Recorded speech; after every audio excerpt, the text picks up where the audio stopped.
अनि जेनजी आन्दोलन एकचोटि यो भिडियो हेर्नुस् त। लिन्छ ए तिम्रो रगत रगत मेरो रगत पानी, यो कस्तो बेइमानी। दलीयकरणको अन्त्य त गर्छौं तपाईलाई प्रिय लागोस् कि अप्रिय लागोस्। हामीले नुहाउन पाउने अधिकार खोज्ने भनेको होइन, भान्सा कोठामा नुहाउन पाइँदैन भनेको। म त देख्दिनँ, तर म मेरा अग्रजहरूलाई ऐना हेर्न आह्वान गर्छु।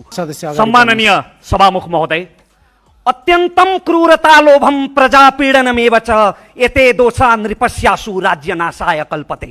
जब राज्य शासक हदभन्दा बढी लोभी र निर्दयी भएर जनतालाई दुःख दिन थाल्छ, त्यो राज्य विनाशतिर जान्छ। गत भदौ 23 र 24 गते भएको त्यही हो, र आज हामीले बाटो बिरायौँ भने फेरि हुने पनि त्यही हो।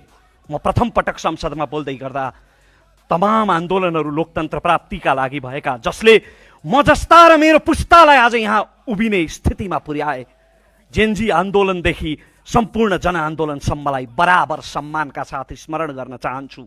र फेरि पनि भन्छु, शहीद प्रतिको मेरो श्रद्धाञ्जली तबसम्म ओठे औपचारिकता मात्र हुन्छ जबसम्म मेरो सरकारले जेनजी नरसंहारका अभियुक्तहरूलाई न्यायको कठघरामा उभ्याउँदैन। अब नियमापत्ति आउने त निश्चित छ, अस्ति पनि आयो। त्यसकारण अग्रज माननीयको इगो मसाजका लागि म मेरो राजनीतिक आदर्श जननेता कमरेड मदन भण्डारीको एउटा स्टेटमेन्ट कोड गर्न चाहन्छु। आफ्नो बहुचर्चित भाषण जुन सर्वत्र उपलब्ध छ, त्यहाँ जननेता मदन भण्डारी भन्नुहुन्छ, त्यो मरिचमानले मारेको होइन त्यत्र मान्छे, उसको आँट पुग्दैन थियो, त्यो त महाराज धिराजको कृपा हो। यो मेरो शब्द होइन, जननेता मदन भण्डारीको शब्द हो। के नेकपा एमालेका कुनै माननीयलाई मदन भण्डारीको यो मन्तव्यमाथि शङ्का छ?